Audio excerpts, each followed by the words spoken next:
nearly 12:30 on a work night, but here I am, about to take a look at a computer, because I'm waiting for my laundry to be done. Anyway, this you have seen on this channel before. This is the IBM Personal System 2 Model 70-386. I had gone ahead and unboxed this in a video because the packaging job from the eBay seller was suspect, to say the least. It arrived in one piece, and now we are here to take a look at it, power it up, see what it does, if anything. Taking a quick look at it right away, you can see the 1.44 megabyte floppy drive.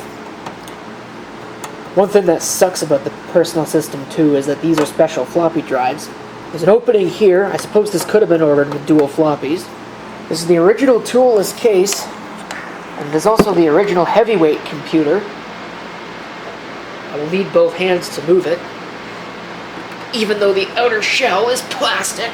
Key lock on the back, which is fortunately in the unlocked position. There's your power supply input. These, I believe, have REFA capacitors in them. So, I mean, that could blow up. PS2 ports, if you were wondering where the standard came from, this is it. The IBM PS2. And that's why they're called PS2 ports. Parallel, 25-pin serial, and a VGA output. And 3 micro-channel expansion slots. So this is the original toolless case. The IBM PS2. Of course, I had to flip the machine around again. And you can use a screwdriver. There is a space for a bladed screwdriver if you really wanted to. And I'm sure that whoever had this did, because this is on there pretty killing tight. It's not too bad.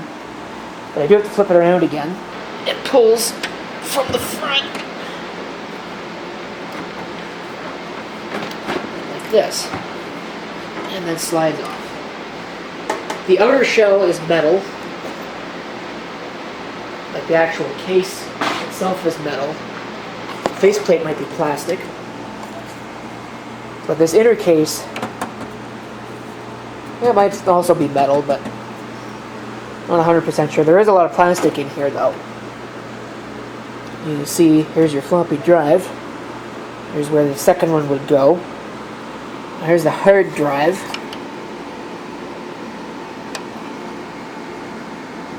$31.58. What is that? 120 megabytes? Does it say on it? I think maybe it says on it somewhere. Or maybe I figured it out. Or, yeah, it does say right on it. I'm not looking at that label. 120 megabytes.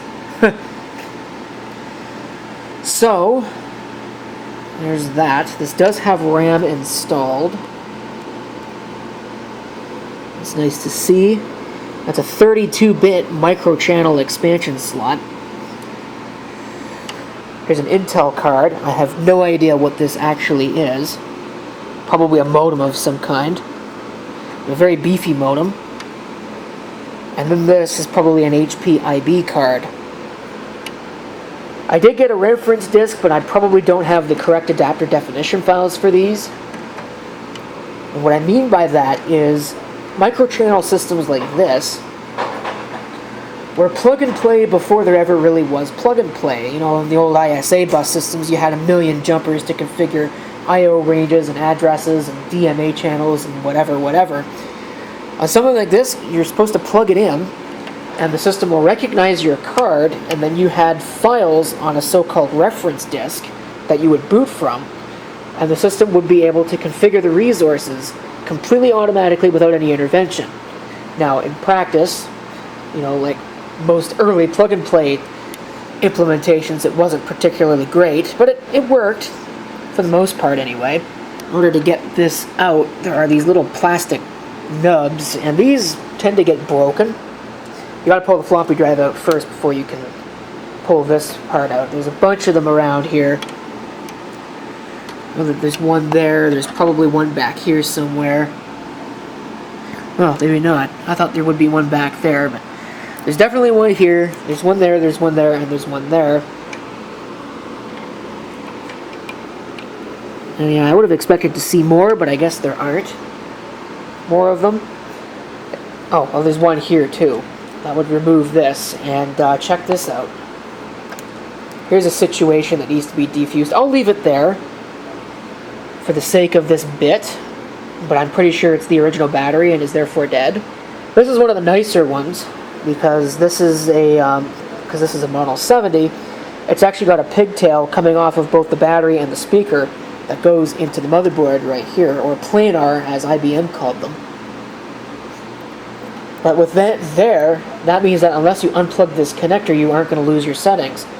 On some of the earlier machines that shared this same case, like the Model 50, this was an edge card style connector that was pulled out along with all of this.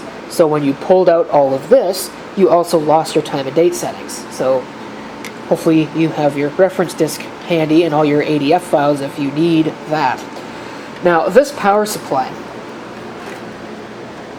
This one's manufactured by Aztec Custom Power. You can see there. There's a pinout. That's kind of nice. But these are manufactured by two different companies. Aztec, like this one, and Zenith Radio Corporation. Yes, seriously. Or I guess it was Zenith Electronics at the time, but they were into computers. What goes wrong in these are the X and Y capacitors, the so-called line suppression capacitors, which in a lot of these were manufactured by Rifa, which is why people call them Rifa caps. They dry out, they crack, and when they do that, they fail, and they fail violently. Smoky, smoky. And you don't even have to turn the power on for them to do that, because they're across the line, they're across the power switch, they will smoke as soon as you plug the power in, whether or not the power is on. So what I think I'm going to do, I'm not going to pull this out because I don't really care that much. There's another very well-known problem point on these machines, these so-called tantrum capacitors, which are fine, there's nothing wrong with them, but, you know, this day and age, now that they're however old they are, they tend to fail, and those will also fail violently, like a firecracker.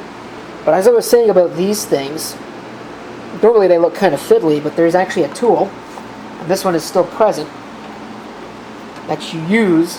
I'm not going to take it out, but you use that to pull up on these. So again, the original toolless case right here, the IBM PS2, looks like there's, what, 3 RAM slots? Kind of interesting that there's 3 of them. Normally SIMs were installed in pairs.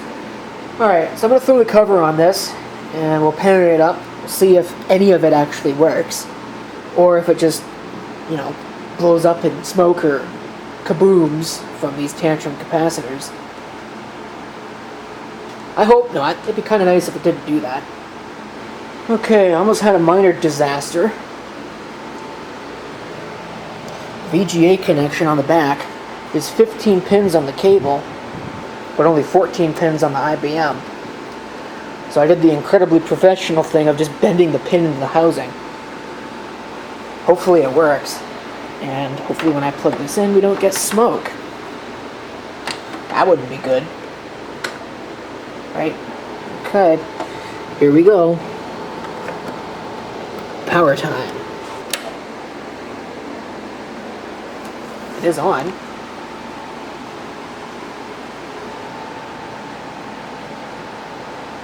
Did I get video? Did I wreck my video connection?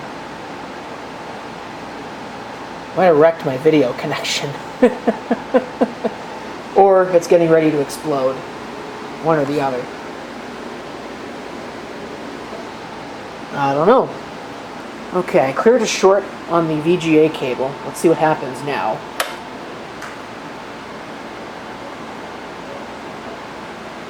Because that pin that I bent was expertly touching one of the other pins.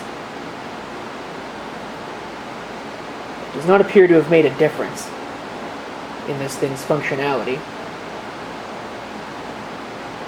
So I might have to find another VGA cable, because I think I wrecked that one. Or, you know, maybe there is just something wrong with the machine. I don't know.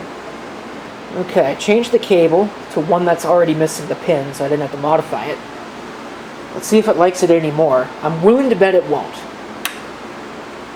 But you never know.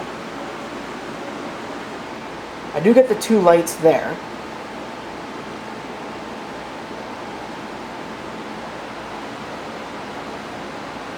Yeah, it doesn't seem like it's any happier. Okay, I've already gone ahead and I've reseated the memory. Amazingly enough, none of these plastic clips are broken. Okay, it should still be plugged in. Nope, it got unplugged. That's paranoia for you. Please don't blow up.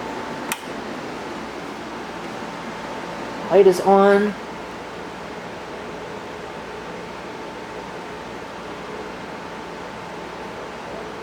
There's the video. That's what I want to see. So it is working.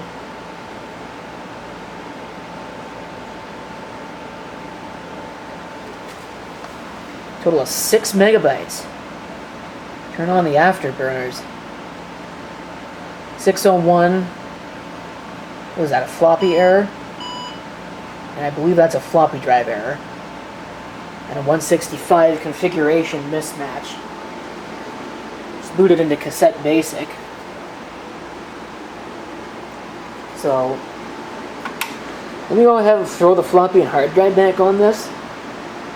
Those are not easy to put in, to take out of there, I'll tell you what. For the hard drive, the problem with it is that there's two little tabs here that you've got to press on and then push the thing back. And it, I guess it's been in there for a while, but it was kind of tight. The floppy drive, there's a tab on the front that you pull up, or yeah, you push up and you pull the drive out. It's a lot easier. And of course this here is the little riser board. It sits in there. Just watch this thing blow up now. Okay, we're back together. I went ahead and I threw the reference diskette in the floppy drive. Let's see what we got.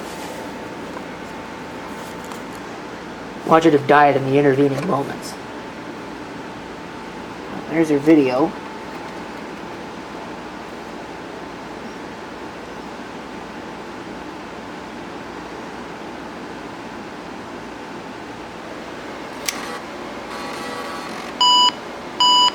Alright, we just have a 165 this time.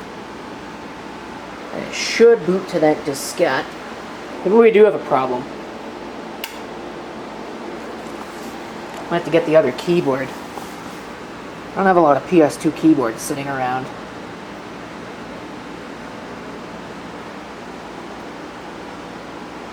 Also don't have a lot of time left on the SD card on this camcorder. Wow, that was hard on the arm, putting that drive back in place.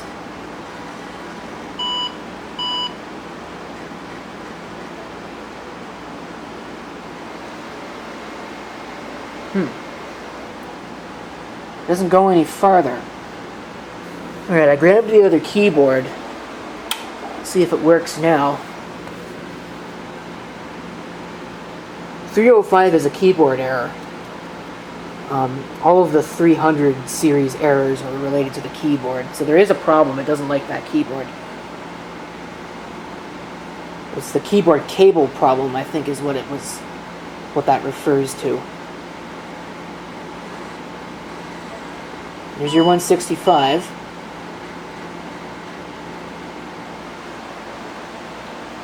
And it still doesn't want to boot to the reference disk. Well, folks, that was a big boo-boo. I thought I had got the Model 70 386 reference diskette. That was a Model 65 reference diskette. It's not going to work.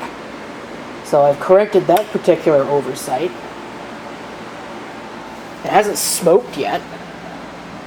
I wasn't getting a 305 error on a Control-Alt-Delete anymore. So that's good. That RAM test is a lot slower. Not sure why that is. Unless it's because it knows that I've powered it on and off several times. Okay. Should get a 165. Oh, 161, 163, so it's different now.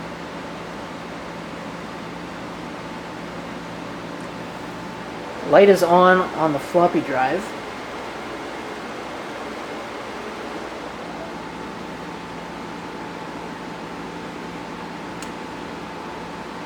Is it going to go any further? Did it lock up? My numlock is still toggleable.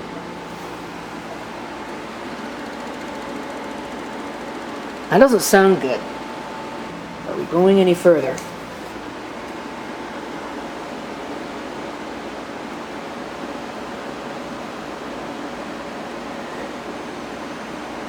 It looks like no, because it shouldn't take that long.